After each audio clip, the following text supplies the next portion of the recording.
We're at Dockville Farm in beautiful St. Bernard Parish, where 3 enthusiastic entrepreneurs are pitching their ideas to a panel of experts. In the end, one of these competitors will win an $83,000 prize package to launch their business. Welcome to the 5th annual Startup St. Bernard.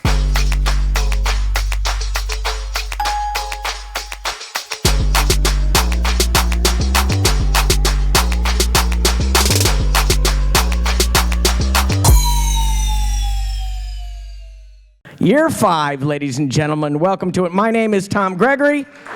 Oh, get out of here. Thank you. And I'm proud to be back as this year's MC of this Shark Tank styled pitch event. As you know, this pitch challenge is presented by the Muro Foundation in partnership with the St. Bernard Parish Economic Development Foundation, and it is being held in conjunction with New Orleans Entrepreneur Week. And we are so lucky to have these wonderful presenters put on Startup St. Bernard. Are you ready to kick off the 5th annual Startup St. Bernard? Up first, ladies and gentlemen, let me introduce to you the Parish Kayaks. Hopedale Marina, down in Lower St. Bernard, they saw kayaking growing just like we did. And they put in this amazing boat launch and kayak lanes. They even hosted the IFA Kayak Championships last year in Hopedale. What are they missing? They don't have any boats available. It's only if you have your own boat and you trailer your boat out there. And that's where the Parish Kayaks come in. We want to come in and we want to offer boats not only for memberships, but also people to rent that can't afford the memberships. So what we're looking at doing is doing a tiered system. So the members would get the really expensive boats that you see over there. We don't want to use those for rentals because we all know how people treat rental equipment. We want the people that are members to feel like they're part owner of the equipment. And so that's why we're doing like a 5-to-1 ratio per people per each kayak. So they don't get worn out and they don't get torn up. That's what the other 2 are for. If more than the amount of boats we have of members comes in, then they get the first choice at getting one of the Jackson kayaks, which is still a great American-made kayak. But then the bottom ones are going to be just for rentals, and that's only going to happen on the weekends. We don't want to fill the waterway with renters, 5 days a week. We can do it for the members because there's not going to be a ton of them, but we don't want to have them on the water 5 days a week. We don't want a distaste for the kayakers. We've been going out on Lower St. Bernard for the last 10 years, and even 5 years ago, you were risking your life a little bit kayaking in Lower St. Bernard. Just the commercial fishermen and the guides were not used to seeing you and your recreational boaters. Well, through people like Hopedale Marina and just having the sheer amount of kayakers out there, it's gotten a lot better. The fishermen have gotten better, the kayakers have gotten better, and there's still a ways to go, but that's part of this whole growing this into Lower St. Bernard. Yeah, this is going to be good. This is going to be a good idea. And this is a good deal, too. For the members, you're basically paying $50 a month. The cost of one of these kayaks is over $2,000. So even after 3 years, you're paying $1,800, and we're going to replace the boats every 3 years to make sure that the boats don't get too worn out. We set up the numbers to where within the first year, we'll be able to buy a second set of boats. And that's where we can move to a second launch, whether it be Shell Beach or Delacroix, we don't know yet, and then eventually into Chalmette. How are we going to do all of this? So we're going to do this by my experience in the web world and writing subscription programs before, and then Sarah's tenacity with our booking system. We have a booking system called Peak Pro, and everybody in that office knows Sarah either by name or by her legend. We also want to bring in a big part of the community of kayaking. We want to have forums, we want to have maps, we want to have hotspots for each of the marinas. And we don't want it to just be a business, we want it to be a full-on community. We want people, if they're coming to Lower St. Bernard, if they're bringing their own boat or want to use one of ours, They know to check the conditions, they go to our site. To check where the hot spots are, I want them to come to our site.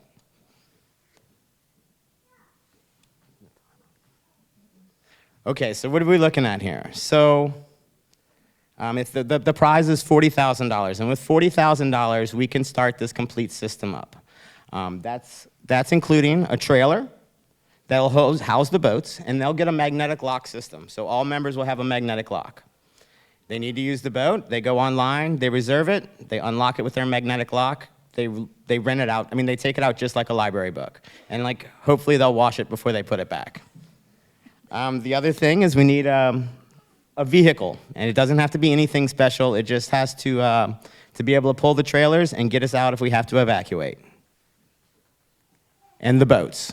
And that's 3 different types of boats, but we did it like that so we have more boats to where we can increase the profitability, but not excluding anybody by there being something too expensive that someone can't afford it. We try to put something in there that was affordable also. And then the technology. That's going to be the iPad to run the booking programs. We're going to do the actual writing of the programs because we've kind of done this before. By the way, me and Sarah own a kayak tour company in New Orleans called Calcaterra. And we've been running in New Orleans for almost 8 years, so we've been in the kayak business for 8 years.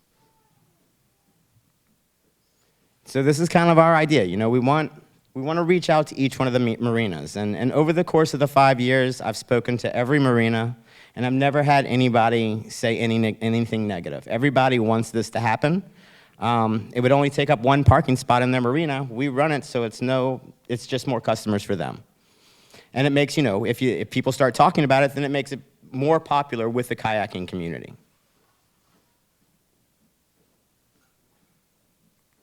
And that's about it. She told me not to use this picture, but I did anyway. So that's about it. Awesome, thank you.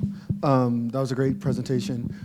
My question is, after looking at the business plan and hearing you talk, I want to understand, how did you estimate the market size for kayak rentals? I think you have a membership goal of 50 units in the first year. How are you able to, what research did you do in talking to potential clients to understand how did you arrive at those numbers, and what do you see growth? Well, there's really no kayak share that's out there of that I could find. What I found is like, okay, there might be a boathouse that rents out kayaks, but not $2,000 boats with everything else that comes with it.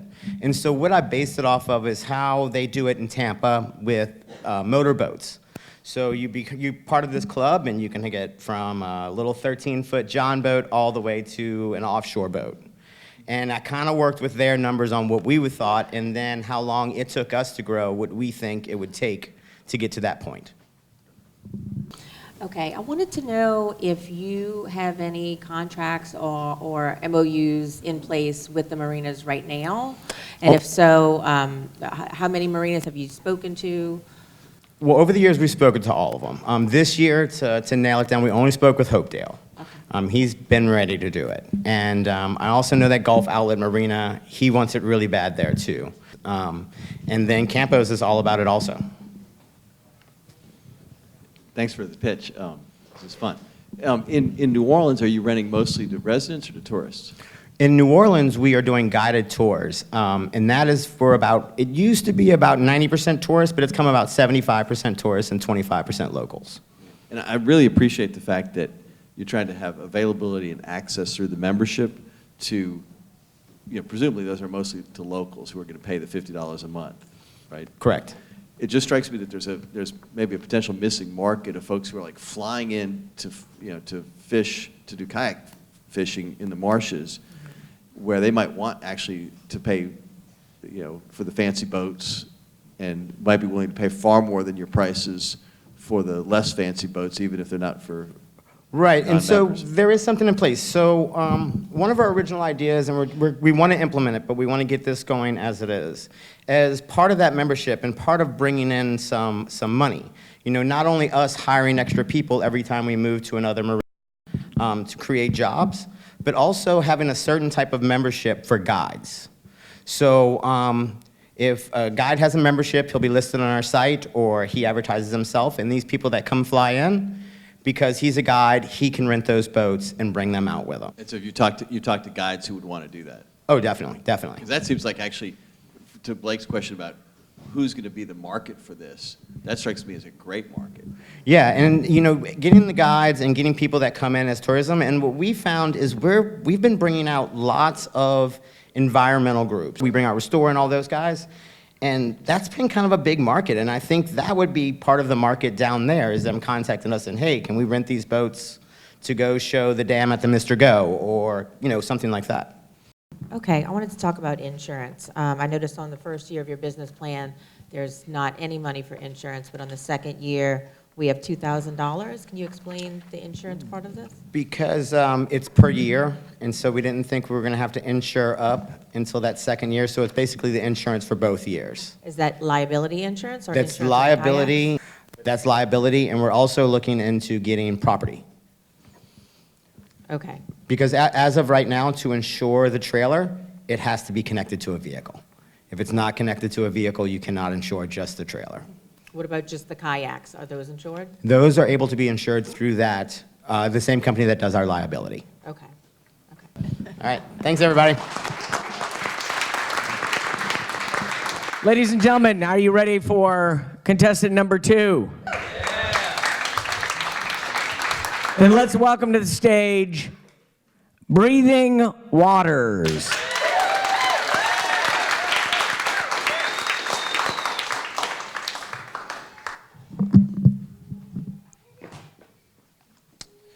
All right. Hi, my name is Jacob Ziers. I am the owner of Breathing Waters. We have been in operation for the past 2 years and are located at 1111 LeBeau Street in the Old Araby Arts and Cultural District and steps away from Orleans Parish. We offer affordable shared and private studio rental space, host community events, and sell produce to local markets. I've been operating a profitable business out of a 3,600 square foot building and a 12,000 square foot adjacent lot. Currently, we provide space to 10 tenants, and we rent space ranging from 75 cents to $1 per square foot. This is at or below most studio rental spaces in the area, which rent from $1 to $1.50 per square foot.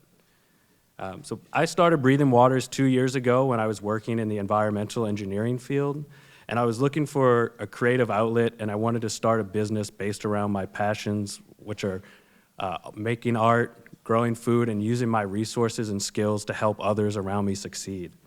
So my plans initially were to develop an art studio and urban farm in Orleans Parish, but I soon realized that I would not be able to afford rent. So I began looking in St. Bernard, and I was able to find our current location.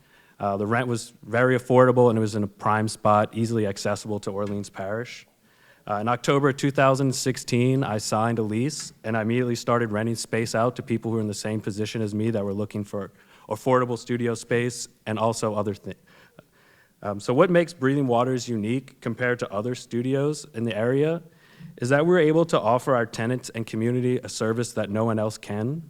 Instead of offering just 4 walls and a door to rent, we are able to offer our tenants a creative campus. So what is a creative campus exactly? So we're able to offer our tenants access to private and shared studio space, a shared workshop, outdoor workspace, green space, an urban farm, and also a large common area which they can use to host events and meetings related to their craft and community. So by giving our tenants access to all of these resources collectively, we have been able to create an environment that can foster the transfer of ideas and skills between each other. So tenants are able to help each other solve problems and learn new trades. This allows them to better serve their community and also to serve their customers. By having such a large and diverse space available to us, we can continue to grow and develop with a rapidly evolving Araby Arts and Cultural District and be able to meet the needs of a new emerging market. We can offer event space, services, and an experience that rivals any of those available in Orleans Parish without having to leave St. Bernard. So being located so close to Orleans Parish has allowed us to take advantage of St. Bernard's biggest asset, which is its proximity to New Orleans. This will continue to help us remain relevant and profitable as migration downriver continues in search of affordable space. This is also proven evident as 9 of our 10 our tenants reside in Orleans Parish. Everyone besides me lives there. So after running for 2 years, we've finally run into some big roadblocks, and the 2 of those being that we don't own our property and we're out of available space to rent. So currently our biggest expense for the business is our rent. This accumulates to $18,000 a year. And by being able to purchase our property, we'll be able to turn our biggest expense into valuable equity and revenue for the business. Our next biggest issue is that we're at full capacity. Right now, I'm getting 1 to 3 requests per month for people looking for studio space, and I just can't give it to them. Right now, the landlord reserves a quarter of the building for his own personal use, so this is prohibiting us from developing that part of the space and increasing our revenue. By being able to purchase the building, we'll be able to add another 1,800 square feet of available space to rent and add another 7 tenants. This will pretty much double our monthly revenue and permanently secure our place in St. Bernard. For my market research, I know that all the other studio rental spaces in the area are at max capacity as well as many in New Orleans. Just recently, a 200 studio space was just closed down in Orleans Parish. So by expanding our space, we'll be able to capture some of this overflow in this market, and the market's already there. I'm constantly getting, like I said, I'm constantly getting requests for studio space. So what we're here for, we're here to secure funding and support that will allow us to purchase our property and add valuable studio space. We will use the in-kind business services offered to more effectively engage with the residents of St. Bernard in the metro area. And we'll be able to do all this in a 2-phase process. So phase 1 will be funded through Startup St. Bernard cash and my own personal savings. The project is estimated at $50,000. We'll need $35,000 for a 15% down payment to purchase the property. This will leave us with a monthly mortgage note of $1,500, which is the same as our current rent right now. By purchasing the property, we'll be able to expand our rentable space by 1,800 square feet, and like I said, we'll almost be able to double our monthly revenue. The rest of the funds will go to installing a 7-kilowatt solar system that we already own. This will allow us to cut down our operating costs and become a more sustainable business. We will also finish building a covered outdoor workspace that we have in place. This will give our tenants another resource that they can use. Phase 2 will take place a year to 2 after phase 1, and this will consist of relocating our studio space from the first floor to the second floor and building out a multi-use event space, a retail space, and a small kitchen. The retail space and multi-use space will give our tenants an opportunity to sell and display their products and be able to make a return on their investment. The multi-use space and kitchen will also generate income by allowing us to host public events focused around art, music, food, and education. This will allow us more opportunities to engage with the growing market and determine what goods and services could possibly be available that the market could possibly need. The multi-use space will also be able to rent that to the public as well to host events of their own. So our main focus here is to increase profits by expanding our rental space and offer opportunities for our tenants to generate income and engage with the community. So by relying on studio rental as our chief source of income, we can then use our multi-use and event space as a small business incubator for our tenants. So they will be able to try out new ideas, goods, services, and see what, since Araby is such a fast-growing area, and so is the St. Claude corridor, we'll be able to allow them to kind of use the space as a small business incubator, like I had said. So that way they don't have to take such a large risk of renting a space on their own to see if the market is possibly ready for their ideas. This will allow us to make money as well as, we'll take a small percentage of any sales and things like that go on in our retail space. So with Startup St. Bernard's investment in Breathing Waters, I can assure you that the use of these funds will have the greatest impact on St. Bernard Parish. We'll be able to create an incubator space for small businesses and artists and be able to engage with our local community. We'll add a much-needed resource to our rapidly developing Araby Arts and Cultural District, and we'll also be able to continue to attract customers to St. Bernard Parish and be able to share our resources with them. And that's it.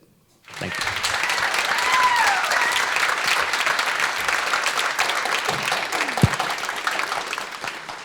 Thank you, Jacob. That Yeah, was you're welcome. awesome. Okay, my first question is about your plans for the lofted expansion, Yeah. going to the second floor. So your business plan says that you have $6,000 planned for the lofted workspace, and we have another $2,000 for updates and renovations. Yes.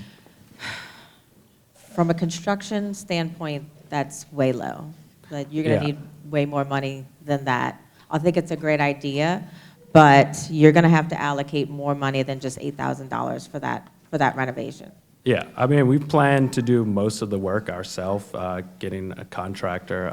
I'm friends and family with contractors, talk to them about, materials and supply costs.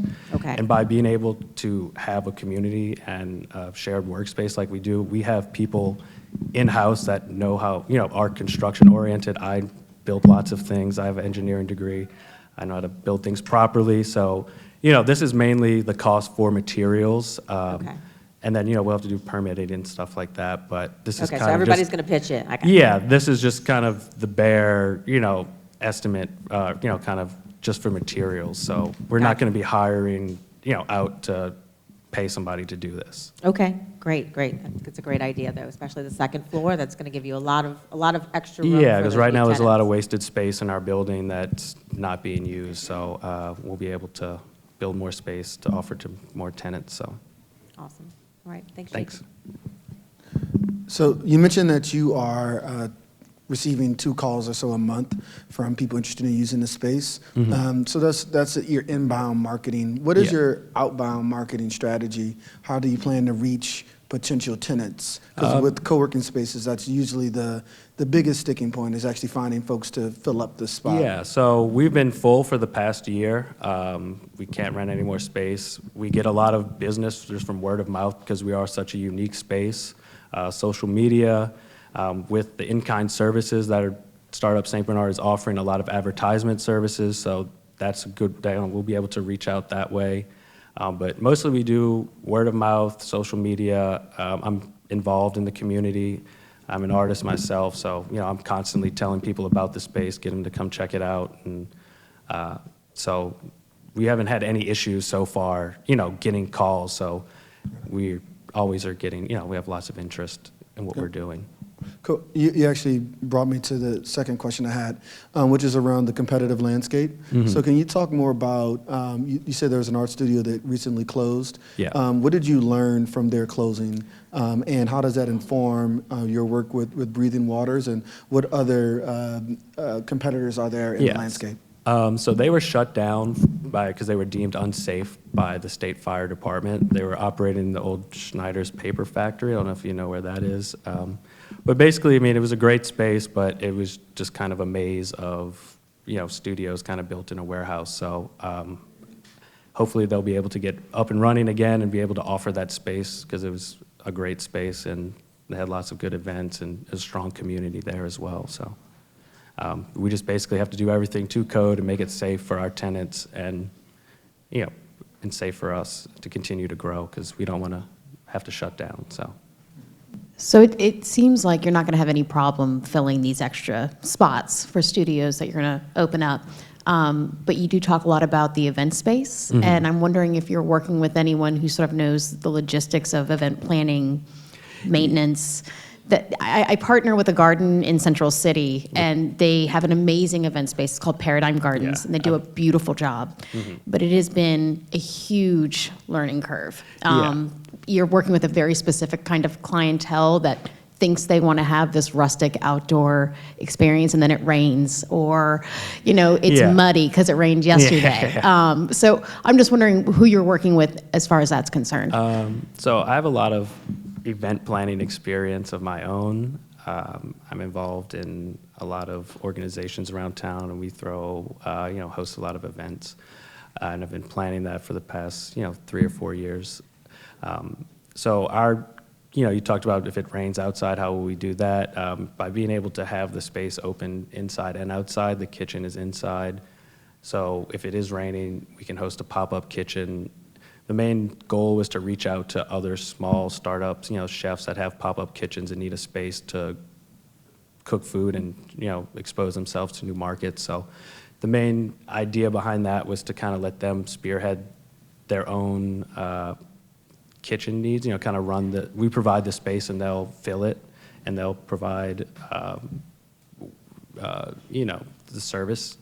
So they will be in charge of kind of organizing that. I'll kind of just supervise. I'm not a chef, so I enjoy food. We grow food. The goal is to be able to offer people food that we grow in the garden and an experience, just like Paradigm Gardens, but which is a great event. It's just, the price has increased, for that over the years. So we're trying to offer that kind of experience at a lower price point and hopefully not, have to cater to people that are, willing to pay that much and want this pristine Pinterest garden farm experience. So, so people in St. Bernard are a little more laid back than people uptown. So, so they might wear the white shrimp boots out. They'll be mandatory. All right, thank you guys.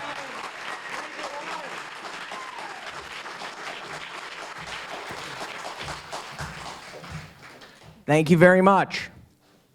Ladies and gentlemen, contestant number 3, let's welcome, a warm welcome, ladies and gentlemen, to Schmelly's. Ladies and gentlemen, warm welcome. Y'all gotta try this. This is more anxiety-ridden than a full cup of iced coffee. Thank you, judges, and thank you, audience, for coming out tonight. Good evening. My name is Nicola Krabel. Throughout my life, I've had 2 important work goals: never hate my job, and to always keep learning. For many other people, unfortunately, these goals are out of reach. I'd like to change that, and I want to change the way that we look at trash. So who is Schmelly's? Schmelly's is a compost collection and processing company that is offering Greater New Orleans another option than a landfill. We have been slowly and quietly building a new local industry in organics recycling. We are now primed to expand to a new site in St. Bernard Parish, focusing our efforts to partner with the parish government and turn trash into treasure. In 4 years, Schmelly's has diverted easily over 4 million pounds of food waste and other organic material from landfills. How do we make money? We offer waste management services to restaurants, grocery stores, school cafeterias, hotels, coffee roasters, breweries. We collect the organic waste, we bring it to our farm site, we mix it up, we cover it with wood chips, which is another organic waste stream. Our final process is to cure the materials into an organic fertilizer, which we can sell to local farms, landscapers, and even the Department of Transportation for erosion control on roadways. With organic material, we make a variety of gardening, farming, and wetlands restoration products that build and enhance soil life. The technology is as old as time. A leaf falls from a tree, it decomposes, and it adds nutrients to the soil, where the roots of the tree live. This is my first business after years in the nonprofit humanitarian work. In 2006, in Violet, just down the road past this grove of trees, I co-founded a neighborhood relief organization to rebuild homes, provide childcare, and distribute food and supplies. That was my start at seeing both small and large-scale logistical systems work together to get food and supplies to those in need. This work was followed by a move to New Orleans in a position with the New Orleans Food and Farm Network, where I built hundreds of free backyard vegetable gardens with grant funding to address food deserts and food access. It was here that I piloted a research initiative to demonstrate the need for a compost industry in Greater New Orleans. To be honest, our impetus was partially selfish. We couldn't find anyone with high-quality bulk garden soil. To add to that, farmers and gardeners all over were calling us to ask, where can they buy good soil for their gardens? You see, compost enables water and nutrient retention for healthier and more productive plants. Compost supports bioremediation, a way to clean toxic environments. Compost suppresses or stops erosion and land loss. If only someone could start a local compost production company, we could fill our empty garden beds and address crucial environmental issues facing southern Louisiana. This was exciting news. But the icing on this compost cake was that the study firmly established to us that an organics recycling industry would take trash and turn it into new jobs, particularly in the agriculture, equipment, and trucking sectors.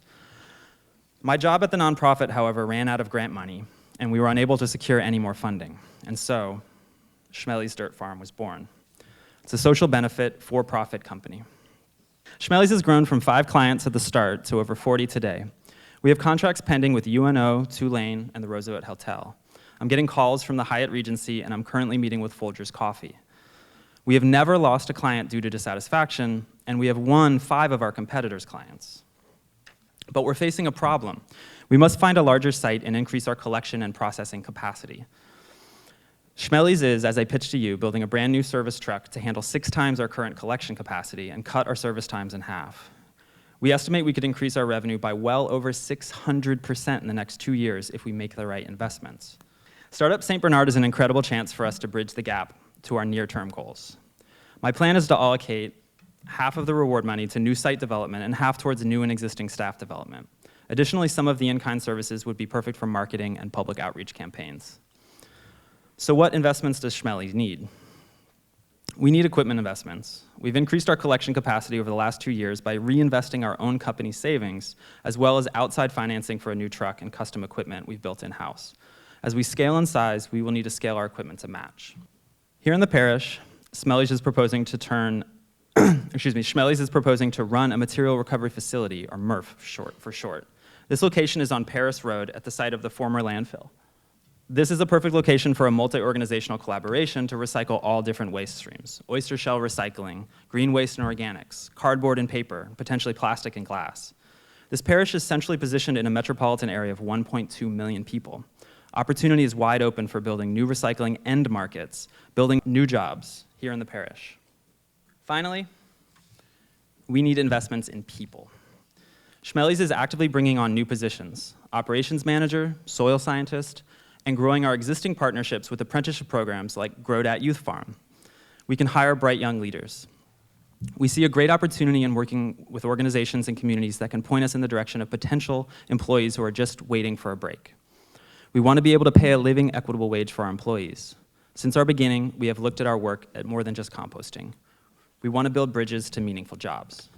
When you get down to it, what Schmelly's is really focused on is quality of life. Can we improve our community? Can we improve our workers' lives? Can we improve the whole environment where we live, where we fish, and where we breathe? This is why I don't only focus on the green benefits of composting. As the director of this company, I want to address the social obstacles facing marginalized people who can't access meaningful jobs, the kind of job that cares about you, the kind of job that you don't hate. Schmelly's has been developing on-site job training for our workers, especially supporting women, gender non-binary, and people of color who might not have previously accessed job experience in agriculture, heavy equipment, and trucking industries. We teach our workers how to back up a trailer safely, how to weld, how to operate a skid steer. But I don't want to reinvent the wheel, which is why I would put money from the Startup St. Bernard Prize package towards bringing in consultants to help us design our job safety training courses, as well as developing diversity and inclusiveness trainings to improve our workers' ability to communicate across differences. Because then, we all benefit.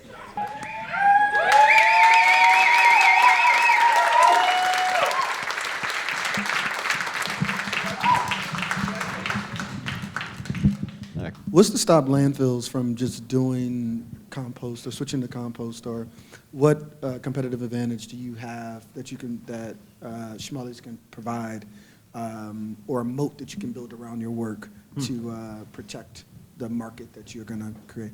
Yeah, those are great questions. Thank you. I wish I could answer the first one because we'd probably be composting right now if landfills, chose to do it. I wish they would tomorrow. And I don't think it would be a great competition to what I do. What builds a moat around what I'm doing and helps protect what I do? I find that so far in my existence for this past 4 years has been working with small business owners who run a business that somehow has food waste, or even an office that has, their lunchroom or paper waste. Having that customer service has been like kind of the difference. And bigger waste management companies, if anyone's seen the trash truck drive down the street and spill out part of the contents, they don't care. They're not going to come back and clean it up. So I've really tried to work with small businesses and make them happy with the composting service, because they don't have to. They can put it in the trash can. So I really have to work hard to protect that. The next step for me is starting a site, because there isn't a great option right now for large-scale industrial composting. And so starting a site not only enables me to further what I do, but it would enable other businesses to start to bring their compostable waste to me. So if another trucking company wanted to start picking up from a big industry or something like that, and they needed a place to dump, they would, and tip their landfill, their organic waste, they would be able to come to the site. So I think I should be really honest and say that we're actually a client of Schmelly's at Coquette. It's something that we started doing a little less than a year ago. It's really expensive. Garbage is really expensive, and it's unattractive, and it smells bad, and it's all the things that you think it is. And this has been one of the best things that we've done for our business. I think, having the opportunity and the money to put towards it is great. I'd like to know a little bit more about outside ideas as far as restaurants are concerned. One of the things that I see being a really great opportunity are the festival market, where people are always like, oh, I bought these compostable, disposable plates, but then they just throw them in the garbage. Yeah. So have you thought about that at all as a way of like expanding into that? And it scares me. Because, well, let's just take a music festival, for instance, where they're selling alcohol. People, when they see a trash can, no matter what color it is, or if it says recycling on it, they're going to throw everything in it. And so that realm of waste management takes, typically to make it cost effective, takes a group of volunteers to staff those trash stations. And so it's something that I have my sights on, but primarily because I've been trying to start a for-profit company that's profitable. I've been focusing on what is attainable in the short term. The festival realm is really an outreach question, and one of my partnerships is with a group called Compost Now, which has, after 2 years, spread a consumer residential composting program that's offered free in the public libraries all over New Orleans. So residents have a place to drop off compost for free, 1 day a week, at 9 different locations, and that compost I pick up. So I want to work with groups like Compost Now or Life City. Life City actually has started doing event recycling or event composting. So I could work with those organizations to do outreach and to pull from their pool of volunteers to be able to provide festival composting, because that would be incredible, really. You mentioned a big risk is public apathy. Yet in the business plan that you outlined for funding, you didn't mention anything about marketing or the campaign. So can you talk about your marketing needs and how you would plan to grow what it is you're doing? Yeah, I met with Tulane students yesterday who are helping me with some business plan work on their senior project, and they wanted to focus on marketing, and it made me realize that that has been like way on the back burner, primarily because I've been trying to sort of keep up with the flow of calls and requests for service, and like starting marketing would eventually open the floodgates. And if I don't have the equipment ready or the site ready, but in order to get municipal composting to work, you're going to have to do a successful outreach campaign. And so I'm starting to sort of wrap my head around marketing. Luckily, there are tons of examples that we can pull from all across the country, across the world, that have done event composting, municipal composting. So I'm planning on basically looking at best practices out there and trying to implement that sort of educational components that need to happen. You're probably one of the more complex, definitely the most complex business of all the pitches that we've seen today. And I'm also the owner of a very complex small business with lots of moving parts, lots of equipment. What is your plan for, as you scale up, what is your plan for managing the back end of that business, the administrative tasks, the sales, the equipment maintenance, things like that? I can see that you're already trying to do it all yourself because I feel you. I know how that feels. But what's your plans in the long term? Are you going to hire an operations manager or anything like that? Yeah. Operation manager is number one. And I've had a close friend of mine who has been helping me along the way from the beginning, who just proposed a position, an operation manager position, to start next month. And of course, yeah, I'm working way too many hours, and in order for this business to survive, I can't keep working that way. And so really building a great team is gonna have to be number one. And that was, when I first filled out the application for this pitch, and they asked, what do you wanna do with this money? The first thing that comes to mind is staff development and how to build that great team. And to me, that's huge. Operation manager, people that work on upkeep of the equipment, as I get new equipment. I've been working on old equipment for a while, but as I get new equipment, keeping it going, keeping it running, and because we can't miss a pickup. If a client doesn't get their compost picked up, I'm going to get calls. So. Absolutely. One of the most important pieces of advice someone once gave me is that it is better to work on your business than in your business. So, yeah, great job. that's my task. Thank you.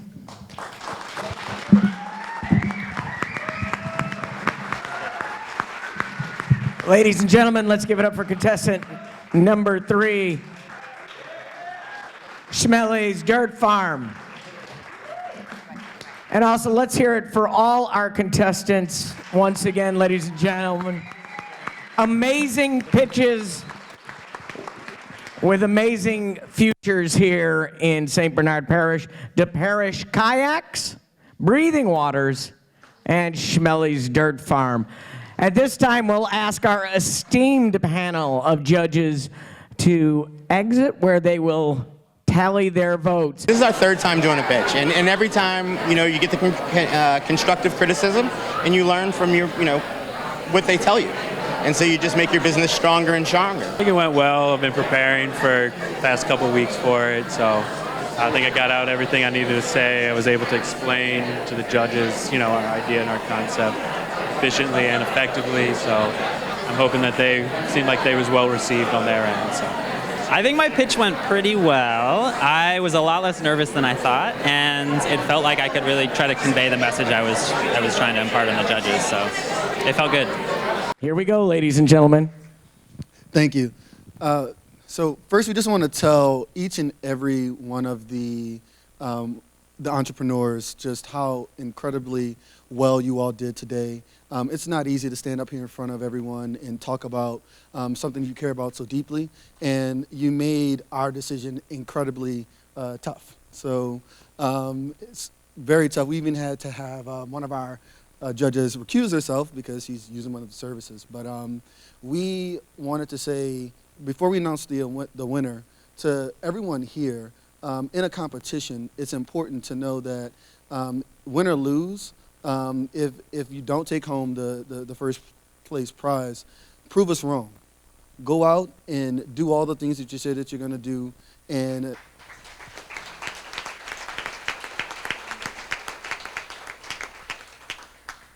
be successful. And we have no doubt that each and every one of you will be able to do that. Without further ado, the winner of the 2019 pitch competition is Schmelly's Dirt Farm. Thank you.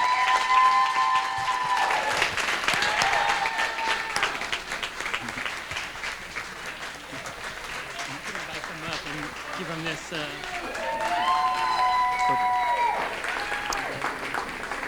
It honestly has not set in yet. I mean, I think I've been thinking about what that's going to feel like for a while, and now that it happened, I guess it's that satisfaction that all the hard work paid off, and that moving forward now there's a lot more opportunities.